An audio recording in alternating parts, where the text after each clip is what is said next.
Hello there, I'm Chris Janaszewski and welcome to the Rebellious Times podcast. So we've got a really interesting podcast today, one that's really kind of personal to me. It's a little different from our usual ones. We've got a founder from Bolton here that is helping a lot of people in the UK in the mental health space and the recovery space. And it's just an amazing journey he's been on and amazing value he's bringing to so many people. And what's also interesting about this is we're both from the same hometown. So if you didn't know, I'm from Bolton in England. Where is Bolton? So Bolton's in the northwest of England, near Manchester. Bolton Wanderers is the football team. And whenever anybody asks, I always say, what's Bolton? Well, Bolton was where the Industrial Revolution started with Samuel Crompton's mule, right? I don't know if that's exactly right, but it's not Yeah. far off. We've got a lot of mills up there. We were big on the cotton industry. And so, yeah, you can see the history there. But Mark Murray, welcome. Thanks so much for coming on today. Mark is the founder and director at Wise Up. Mark, how you doing? Yeah, good. Thanks, Chris. Pleasure to be on the podcast and really looking forward to it. Had a busy week. I think we've been fueled by coffees today. We've both said at different times, different time zones, but I'm the same with my coffee. So I'm going to touch on addiction and what it means. I think that's my guilty pleasure, still coffee. So, but yeah, really looking forward to chatting to you today, mate. Yeah. Me too, mate. Me too. And yeah, we kind of go way back, don't we? I mean, Yeah. I'll probably say it. We were Yes. almost stepbrothers at one point. Interesting. Yeah. Almost stepbrothers, but lots of fond memories, mate, of that time, to be honest, and always followed your journey since. And when you went over to America and connected on social media, I often, sometimes with social media, it can be addictive and a problem and a distraction at times. But the beauty of it, I've been able to keep in touch with the likes of you when you move away. So yeah, got its positives as well. Yeah, speaking of social media addictions, I should maybe speak to you, because I think I've probably got one of my. I'm a terrible scroller, terrible. Yeah. But yeah, right. It's not about me and my social media addiction. Tell me about kind of how you got the business started. What made you want to start Wise Up? What is Wise Up? Yeah, how did you end up where you are today and doing what you're doing? Yeah, so I'd say 12 years ago, I found myself in a rehab for a gambling addiction. I'd gambled for the previous 13 years to a very addictive fashion, if I'm totally honest. And it almost destroyed my life. And it was at that point when I was in rehab. And I'll touch on my story as well. I'll go back to my story in a minute, but found myself in rehab in 2013 and wanting to do something different. I worked in construction and sort of progressed at all the career milestones from being an electrician, an estimator, a QS. So I had the trappings of a company car and a mobile phone and a shirt and tie of like, I'm doing okay, of what is perceived to be doing okay. But underneath I was completely broken. And when I was in rehab, I realized that I wanted to do something with purpose and use my experience, my negative experience, to flip it on its head and do something positive.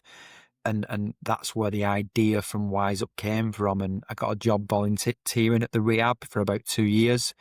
And I've still got a notepad where I wrote Wise Up, spelt in a different way. I've still got that sheet that I had the idea on. And that idea has now, reached about a quarter of a million people face to face. It's a lived experience organisation where people tell impactful, authentic lived experience stories alongside education. We work in schools, universities, colleges, businesses. We've got partnerships across the UK, but also further afield as well, and do some work abroad. And yeah, it's grown into a national prevention business, really. We're not a charity. A lot of people get confused by that. We've got a charity arm to our business, but we're a limited company. So we are about profit, earning a living, but we also do a lot of good. We're not after taking over the world. It's a business that's got a lot of social value and makes an impact. And I never thought I'd be doing this as a career. I almost felt lost in my career, if I'm totally honest. Like through my 20s, I was struggling. And like I said, I'm going to touch on that story in a short while, but I did feel lost in my job. I used to be sat at a laptop on a construction site and thinking, is this is this the rest of my life? Am I going to be looking at this computer and looking at figures and just going home and feeling unfulfilled, really? But obviously there was a lot going on. And I'll go back to what you said growing up in Bolton, because I have got fond memories of that. And my mum and dad split up when I was about 3. I've got no memories of my father and what he was like, other than him building a fireplace at the house that I lived. That's the only memory of going outside and putting mud on my jeans and pretending that I was him in somewhere. That's the only memory I have of him. And then, so it was just me and my mum, no brothers or sisters, almost you being my brother and Mark later on. But it was sort of me and my mum against the world. So my mum was the father figure, the person who come on the backfield and practice football with me. As a 5-year-old, it was my mum, sometimes in a high heels. So it was a little bit different, really. But we had this really close bond. And then looking back as well at that time, my mum probably struggled without me knowing. And I was quite conscious of money and what it meant to have money, because I felt like we didn't have any. And I would often hear my mum in the next room being quite upset about money, but trying to protect it from me. She would never say it to me, but the walls were paper thin where we lived. So I remember being conscious about money and thinking money was important to have. And I often thought people with money have got no problems. And you know, I work with Premiership footballers now, and I can assure you, you know, they do have problems. But it was just young, naive thinking. But what I did start progressing at from a young age, I was an half decent footballer, and then in my teenage years, I lost a bit of puppy fat and sort of filled out and started growing up and became a bit faster and stronger. And I went to Bolton Wanderers when I was about 12. I ended up going to Man City at 14. I was a captain at Bolton Wanderers, and I was seen as doing well in it and all the milestones. I played for the town team and the county, and I thought I had a good chance of making it as a footballer. And yeah, everything seemed to be going well. Like there was issues and worries like we all have as young people. Like one being, I was always worried about my mum, because there was just me and my mum there. So I often thought, if something happens to my mum, who is around for me, sort of thing. But just normal insecurities of a young person, really. But other than that, to the outside world, I came across as quite confident, probably more so through football, not maybe in the classroom. I always got okay grades. I was never top of the class, but sort of sailed through unnoticed. Had a major life event at 16. Bit of a shock to the system, this one. I became a father, which was not planned.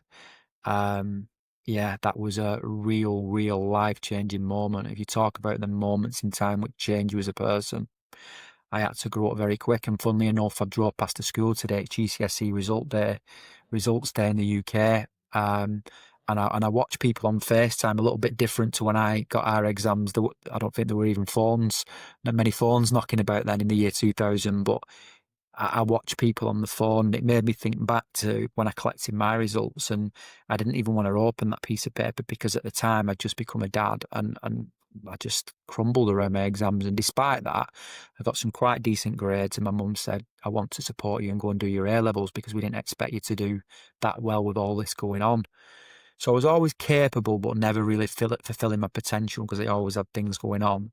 But then it was a perfect storm around this time, because my dad returned back from London, and basically, first time I ever met him, I met him in a pub, bought me a pint of beer at the age of 16, thinking that was a way to bond with me in some way. Gave me £20 and said, that's your gambling money for today. And I didn't know that day that my life was going to change forever. I didn't know that when I walked in a bookies that day and was just picking some horses, that I was going to get hooked pretty quick. It was going to spike my dopamine levels tenfold compared to football. Hang on a sec. Just let me start. So you're saying your dad appeared back in your life and kicked off your gambling addiction? Yeah. It's a pivotal part of my story, that. Yeah. And my mum didn't know I was meeting him. Basically, he rang me one day, got my phone number off my uncle, and rang me, and I had this dread on the phone, but also a curiosity of, wow, this is my dad. I'm going to get a chance to have a relationship with him. And the first thing I thought when he said, "Come and meet me on a Saturday morning," fantastic. We've got a football. I've got a football match, and I miss football. Told my mum I was going to football because I felt terribly guilty because he'd never supported my mum, and I went and met my dad behind my mum's back, really. And over the next few weeks, I formed a relationship with him through meeting him at a pub and gambling, and very quickly, I would say, if you imagine addiction being a habit that can turn into a problem, eventually leads to addiction if you don't change your relationship with the problem.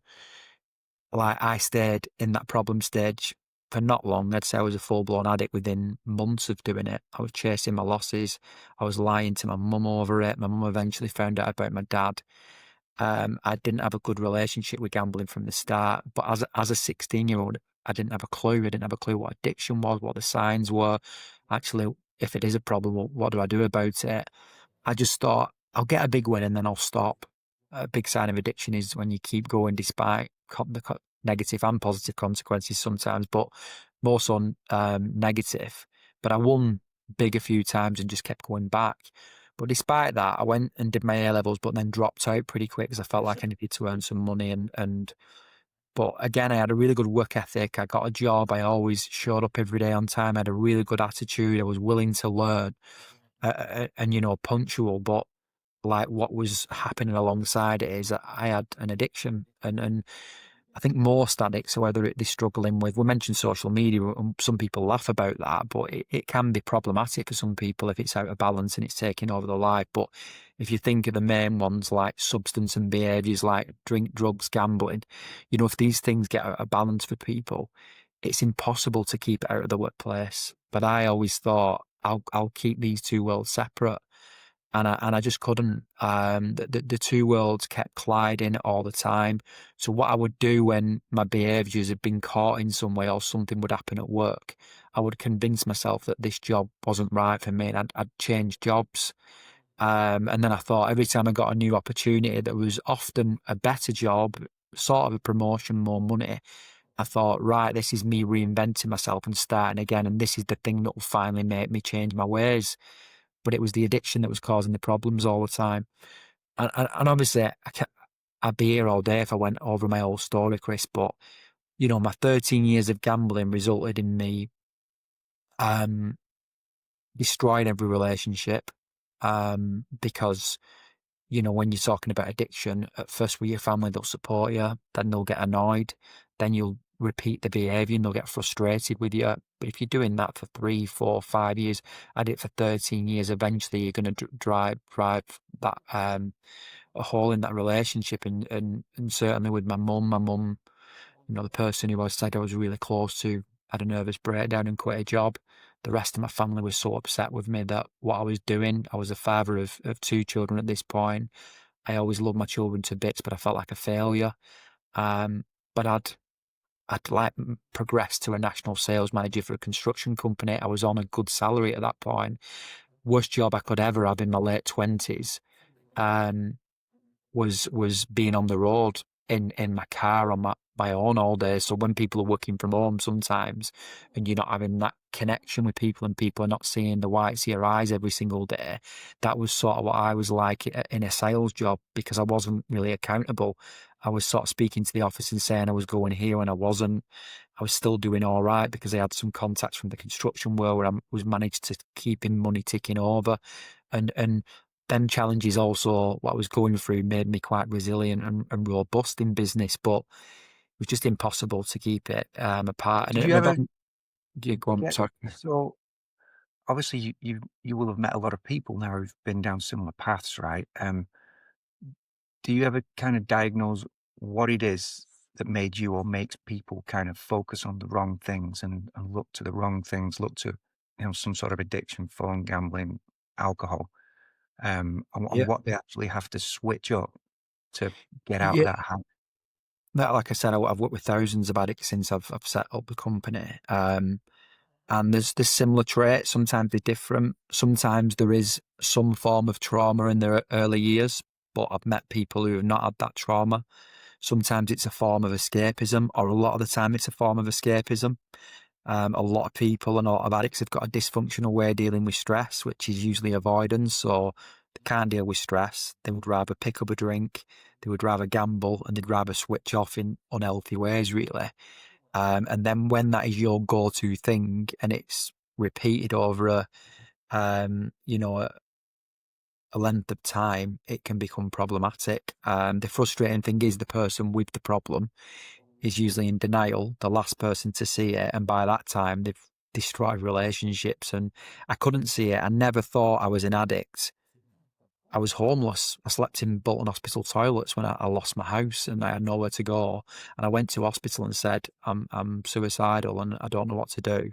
And they said, I'm sorry, we're not a hotel. And I said, I know, but I'm really unwell and I'm thinking about taking my whole life. And I thought, I've nowhere to go. And I slept in the hospital toilets because I owed friends money. I owed family money. I was embarrassed. I was ashamed. And even at that moment, I'm like not asleep in that toilet because I was like conscious that someone's going to knock on the door in the hospital, and just thinking there's no way out of this. But it was only a few months later when I arrived at rehab and asked for help. Um, yeah, I arrived at rehab after losing everything and then learned about addiction and thought, wow, this is me, and met other people in there that was from the other side of the country thinking, wow, you've been doing very similar to me. And what came with the gambling addiction as well is a lot of debt. The irony of it, a big part of my career was a QS, managing money for a construction company, and yet I couldn't manage my own money. I was reckless with my own money. So there was a massive debt there that was a life-changing amount of money, really. But first thing they said to me, you do realise you're gonna pay that off. And in the back of my head, I thought, I've got to. There's some people that I've wronged that I owed money to, and I have. I've took a very long time, but I've flattened 80% of that, and about 20% got wrote off of people. To be honest, mine wasn't to really banks or institutions; it was more to people. But anyway, like what recovery gave me, what that help and support gave me, was it learned a lot about mental health and well-being, a lot about resilience, a lot about myself, a lot about honesty. When we talk about honesty, we often think about being honest with other people. I think being honest with yourself is one of the most important things. And actually turning around in rehab and being completely honest with who I was as a person. I was not living in line with how I'd been brought up, or my moral compass was completely way off. And it was a light bulb moment, really, of I need to do something about it. And that was the start in 2013 at 29 years old, where I had to think, right, what do I do next? I didn't come home to a welcome home party. Thought I would. I thought I'd get a big pat on the back. I spent 9 months in rehab. Great, I've done this amazing thing. And I came home to the same thing of all the upset and anger with me. And I thought, I almost felt a bit aggrieved by it, of saying, hang on a minute, I've done my bit. But I realise now that, people come along in their own time. Just because you're ready to move on and try and do something about it, my family didn't have the support I had. They were left with dealing with a lot of trouble that I'd caused. But eventually, things turned round, and the first time I seen my mum in 18 months, I got invited to the Houses of Parliament to do a speech, and I did an apology letter to my mum, and from that moment, we've rebuilt our relationship. Well, that's fun. That's amazing. So you actually did it in the Houses of Parliament? Yeah. There was some famous MPs there stood next to my mum that day, and yeah, just did it in the Houses of Parliament, spoke about addiction, what it does to families, what it does to people. And then I just did an apology letter to my mum, really, of saying, look, like, it wasn't just me that was going through this. They say for every one addict, it certainly impacts the closest 10 people to them. Mine was a massive ripple effect. It affected colleagues. As much as I talk about this when I deliver sessions in a workplace now, like, if I would have worked in that workplace, there would have been 2 or 3 people covering for me the work that I was meant to be doing. I would have been lying to my boss. I might have owed a couple of colleagues money. It was the ripple effect from one addict in that workplace of the impact, where really you don't really see that when you sort of living through it. So yeah, it was a nice moment. That was a turning point, and the rest of my family shortly came round after that. And yeah, life certainly improved since that moment. Well, I mean, I really appreciate you sharing this story and kind of opening up and, giving this vulnerability. And, I'm sure there's a lot of people out there, even me, I use my phone way too much, right? I use it in front of my kids. Now my kids see me sitting scrolling on Twitter, reading nothing, right? And sometimes I do it as a form of detachment, just to separate work from family and just have a little time for myself, right? But, um, what you touched on about kids, right? And becoming a parent really makes you appreciate what your parents went through, right? Yeah, Because yeah, having having kids, there's a lot to it. It's full on. Like yeah, 95% of your time outside of work goes on your kids, and you're trying to do the best by them, and you're trying to provide for them. And I'm doing it, with an amazing wife, right? So when you think about a single mother trying to do it on her own, and I can't imagine how hard it is for a single mother to raise kids, right? To do everything that needs to be done, yeah, and then people end up in positions where they, maybe make bad decisions. And we don't really get a lot of education at school. We don't get a lot of help. We get taught, how to add and subtract, a bit about history, a bit about geography, these things that when we get older, we don't, probably 80% of it we don't ever use, right? Those are yeah, the things you teach. But the things where people struggle nowadays, build, they don't teach you how to have a marriage, build a relationship, right? At yeah, school, they don't teach you how to nurture children, how to look after them, how to take care of yourself. They don't teach you about how to manage your finances. How really you don't get, or at least in my day at school, they don't really teach you, what career you should go into, right? You kind of had to figure it out for yourself. yeah, And so, something I'd love to kind of touch on with you is you said, you've touched 250,000 people, yeah. and trying to help them and, in a preventative way, try and help them not go down the path you did. How do you approach it yourself going into schools? Because you're actually going in and helping kids, right? You're trying to get ahead of it, which I think is absolutely amazing. But I'd kind of love to hear about the story of how how you interact with kids Yeah. and how they receive it and what sort of guidance you give them to help them maybe prepare themselves a bit. Yeah, and it was good that you said that then, Chris, because you were saying we never got that at school, and I was thinking, well, we do now because some of the programs that we deliver is exactly that real world education. And I get it. I think I'll be honest with you. I think the education system is a little bit broken. It needs changing. The world's changed at a rapid pace. I think social media, smartphones have changed a lot of that.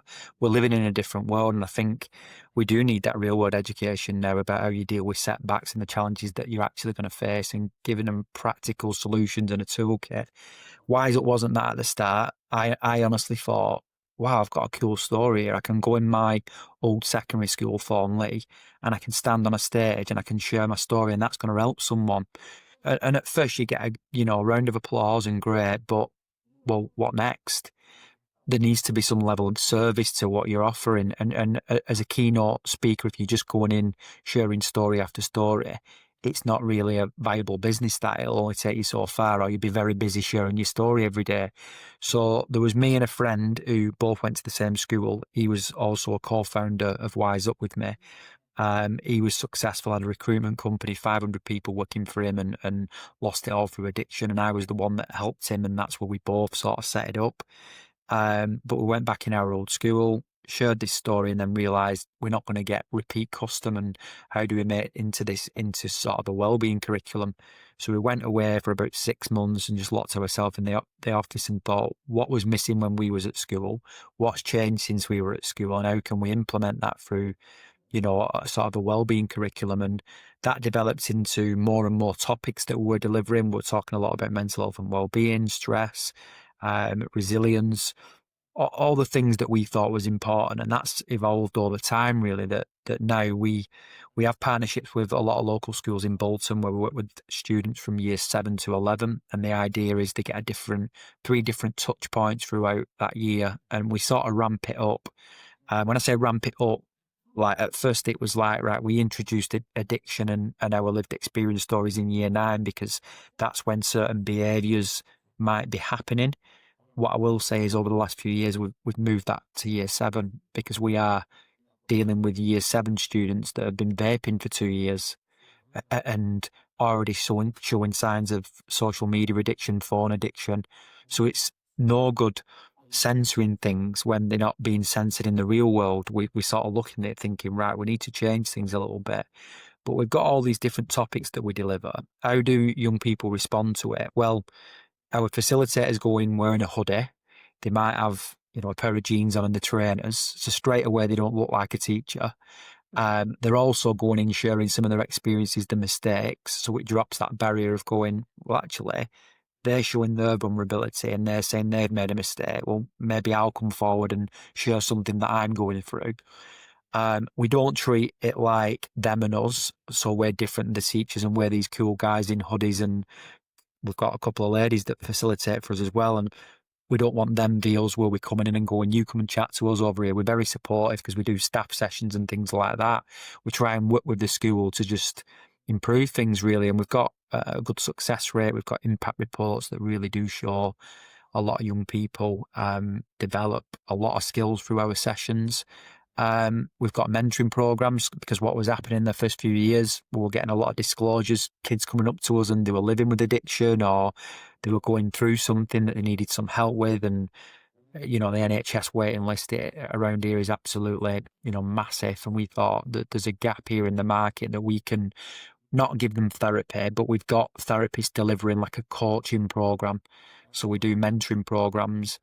And we also do community programs where we get them off site, and these are for children that are on the verge of being expelled, disengaged, children in care, looks after children, and basically we get them out of the comfort zone. They go out in the community. We partner with a local charity. They take a tour. So if it's Bolton Hospice, they go around and they see sick people. And we explain that these people are at end of life and this is this program, you're going to raise money for them. And it sort of gives them that fire in the belly that they're thinking, this is something great. And some of them have ended up volunteering at the hospice when they've left school because of the programs that we deliver. Being honest, education's probably where we spend most of our time for our least amount of money. But what I'm always conscious of as a founder, that I've worked with some people who've come in my business and said, well, why are you not over there more often? We've got partnerships with JD Sports, Vimto, British Aerospace. And I can see that on paper why people are not thinking I'm chasing that money. But I'm saying this company was set up for school children like me who started gambling when I was at school. So I'm not just chasing money and thinking, well, there's not got money over here and I'll go over here because there's more money. And that's true prevention and awareness when you are working with young people. We've got a primary school program kicking off, which is brilliant. We've got year 9 students. We've filmed a load of content with them, and they deliver the key messages to primary school kids. It's all digital, but they watch it and they're listening to a student from year 9 who they really look up to, talking about the things that they might struggle with, what they've faced at secondary school. So yeah, the kids have been great, Mark, to be honest, and Chris, sorry, and they're really, really responsive and work hard on our programs, and we're lucky to have that barrier drop with the way we do it. So, thank you. So, to get face to face into schools, even to cover all schools in Bolton, is a task in itself, right? Yes. And then to do follow ups and to do the mentoring program, which I think you said you work with partners. As a business owner, how do you plan to scale this in terms of you've got the education side, you've got corporate partners you work with, but there's only so much like you can do. And how do you, Yeah. where do you want to take this business and how do you?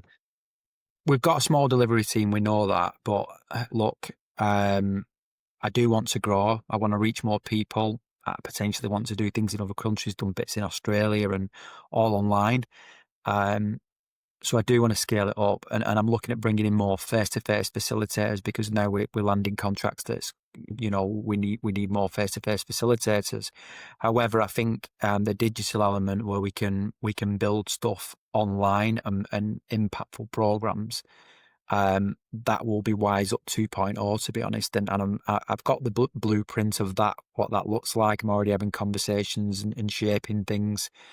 And how that looks like is it'll be a subscription model that schools sign up to, and there'll be a host of topics on there that they have got to, the Department of Education says they have got to do in certain year groups, and it'll all be online really. It'll be interactive, there'll be workbooks. We'll still, if a school turn around and say, look, we like this digital element, but can you come in and do 2 visits a year? We'll still do that. But as a business, what that does is scalability, where we're going from working with maybe 200 schools a year to potentially 3,000-4,000 schools a year. And what that also gives us is a blueprint to then say, do we go into another country with this in another market, and look at how we sort of approach that. So it's exciting that bit. It's also daunting because I'm not from a tech background, if I'm totally honest. I'm having conversations now, and even as a founder, I've got good people around me, but I'm feeling a little bit, if I'm totally transparent, out my depth, and thinking this is a world that I'm not used to. And if you're going into a negotiation when it comes to money and you're almost going in saying, I've not got all the answers here and I don't know about it. When you're working with a new partner, sometimes they can see pound signs, and I've had a lot of quotes for building our own portal and hosting it on other sites and things and tech, and the quotes are all over the place. And I feel like sometimes when you're going into it a little bit naive, like myself, that can bump the price up a little bit. So I'm learning. I've not got an ego in business. I'm always one of those that listens and then think, do you know what? I need to really go away and dig deep with that and look into it a little bit more, and then I'll come back with it with the answer. And that's how my approach. I'm authentic in my recovery, and I really try and be that in business. And yeah, it sort of works well for me. Yeah, it's interesting because, I speak to a lot of founders who, very experienced engineers, amazing at building digital products and SaaS solutions. But, sometimes they don't have any traction, right? When they're speaking to investors, if you've not got customers, if you're not generating revenue, it makes it much harder for the investor to make the decision. What you've got is you've touched 250,000 people that you try to help. You've got a service that is extremely valuable, and you communicate it very well. And then you've also got, big brands that you're working with. So you mentioned JD, British Aerospace, Vimto. It's funny when I think of Vimto, we don't really have those types of drinks in the US, but Vimto's like a cordial drink for the US viewers. Cordial drink, kids drink, makes water taste delicious, right? Yeah. But big company over in the UK, very big. Yeah. So yeah, I think you'll figure out the tech side, the product side. You just need to partner with the right people, and yeah, there's a lot of scope for you to really grow this. Yeah, absolutely. And I'm excited, to be honest. As much as it's daunting sometimes, I really know will transform business. And we're talking about reach. That's the bit I'm really excited for, without losing that authentic connection. I don't want to just chase the money, but I see that being a big part of scaling Wise Up. But yeah, a lot of people think we're a lot bigger than we are when they might, social media, whether it's LinkedIn, Instagram, whatever it might be, is a shop window to anyone's life, but also to business a lot of the time. So they'll see that we've been in JD and Vimto or down south, a British Aerospace site, and they'll be like, God, like, you must be turning over millions. And we're not. We're doing okay. But when I've sort of been speaking recently, looking at investment and stuff, the investors have really said, well, there's so much potential in scaling it up through these partnerships that you've got. Usually when we have conversations, the hardest bit is getting in the door with these organisations. That I feel like is my strong point. But at the minute, I've not got the team behind me. There's 8 of us, and some of them are part-time. Most of them are part-time, to be honest. So it's a really small business, but potentially over the next sort of few years, I'm looking at really growing that at a fast pace, to be honest. Fantastic. Yeah, I love this, and I'm really keen to follow and see where you take this thing. Right now, I want to see if we can go on a rant. Go on. Rant, Bolton. Can we do that? Go on, mate. Go on. I'm good at that, to be honest. So we're both from Bolton. This is probably the only chance we'll ever get on the podcast to talk with a founder that is from Bolton, like I am. So we talked a bit about where Bolton is. Bolton's a large town. When I was growing up in Bolton, people would come from all around the north to shop in Bolton. Had a fantastic town centre. We had Marks and Spencer's, we had Debenhams, we had all sorts. We had the Arndale Centre, we had Crompton Place popped up. I'll come back to Crompton Place later. It was also a mecca for nightlife. Yeah. We had many nightclubs, many pubs, many bars, like always rotating, always something new popping up. You know, places will be full. You'd have to queue outside to get in. Now it's not the same, is it? It's changed, and you know, in my mind, it all started. It's probably a bit oversimplistic. We opened out of town shopping centres like Middlebrook, so that took some business away. We also had NPC parking that made it very expensive to park on a Saturday afternoon. So instead of spending your time leisurely shopping, you were worried about running back to make sure you weren't going over because the traffic warden's always going to get you, like things like that. But what we've seen is just a very different place over, say, the last 20 years. Just tell me what your thoughts are on our wonderful town and what's happened to it. Yeah, and I definitely have them memories of it, of growing up and going in the town centre. I often remember people getting dressed up to go to the town centre. People looked smart. People were happy. It was like a bit of a day out to go around Bolton town centre and go in a few of the shops. And I remember doing that often with my mum, and lots of great memories. Then getting a little bit older and experiencing the nightlife, I almost feel like I was on the back end of the nightlife and experienced it, of the nightclubs, and probably underage, 16, putting my shirt on and spraying my aftershave on with my fake ID. But it was brilliant. You just took it for granted and thought, well, this is where we live. And then things started to change. Now, I had a lot of time away, really. I was working away a little bit. When I say I was away as well, sometimes I was living in Bolton, but not seeing what was going on around me because of the addiction. But when I moved away, when I went to rehab, I relocated in the West Midlands in Stourbridge and was coming back every weekend. And I'd be coming back and thinking, well, that's a little bit different. But at that time, you sort of got rose-tinted glasses on and you're thinking of what it used to be. So I'm thinking, I love going around the town centre. So I was coming back at the weekend. I'm saying to my sons, let's have a walk around the town centre. And they're like, oh God, it's rubbish, Dad. And I'm looking round, and a bit like you said, everything had gone up to Middlebrook. I could go on a big rant about it now. I'm almost sort of annoyed that it's happened, because I thought, what a beautiful town, and these fantastic heritage buildings that have just been left to rot. And you can go into it, badly run local authority. They're in a massive black hole, but you look over the full country and it seems to be that across the UK. There's been a lot of different things, to be honest. Addiction's gone through the roof. Everyone always focuses on immigration. Everyone blames it on that. I think it's a blend of different things, to be honest. And what I have noticed is almost a tension in the town, and it makes me think, someone who is so nostalgic and thinks Bolton's my hometown. I've now got a 3-year-old and a little girl who's 1 next week, and I'm thinking, do I want my children to grow up here? And yeah, because they won't know what it used to be like. This is all they'll ever know about Bolton. So I came back last month. I took my daughter for a trip to see my family, and I had to drive into Bolton with my daughter and my dad. And he said, let's just walk around. And the first thing, being in the States, being in Austin, like everything's kind of new. Right? There aren't really old, beautiful buildings. There's maybe the Capitol building, and then there's some big fancy skyscrapers. It was the same in California when I landed there.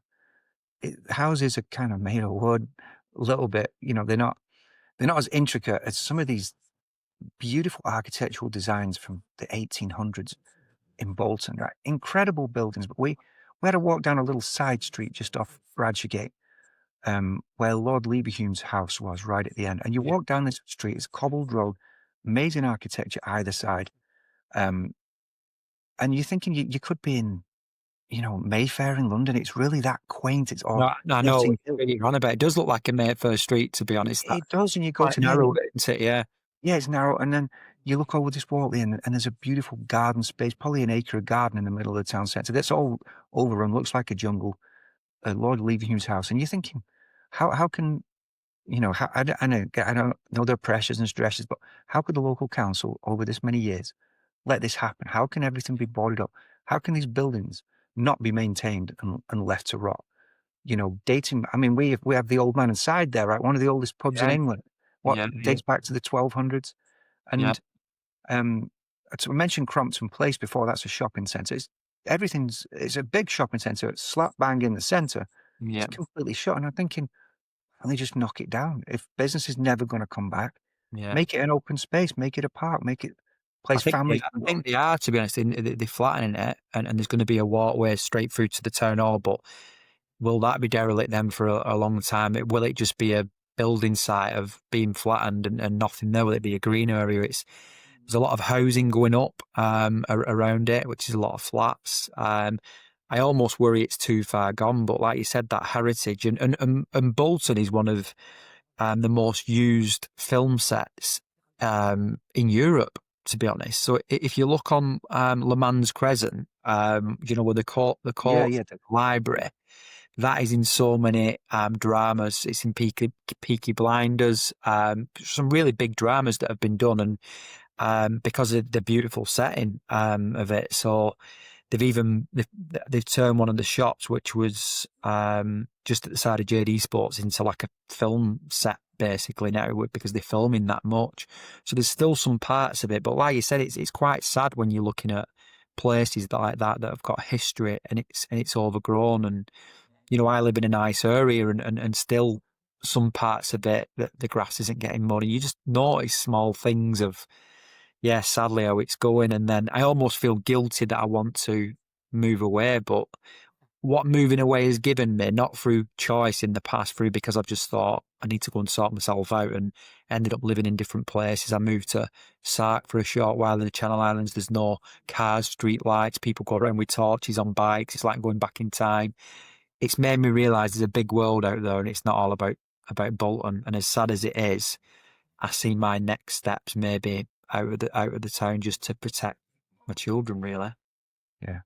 What a shame. Well, what we need, Yeah. I think the only solution is we need a billionaire in Bolton who can come Yeah. and take over the town centre and build it back into its former glory. Maybe you can be that billionaire. Oh, I don't know, mate. I'll have to do a few more presentations for that. Maybe one of my children one day. But yeah, it's quite sad. Quite sad, mate. But when next time you're back, mate, give me a shout, because it'd be lovely to connect, and we'll go for a walk and we'll have a rant together. Absolutely. Love to, mate. Well, thanks so much for coming on the show. It's been an absolute pleasure having you on. And yeah, we'll be chatting very soon. Thanks, mate. Speak soon. Cheers, pal. Bye.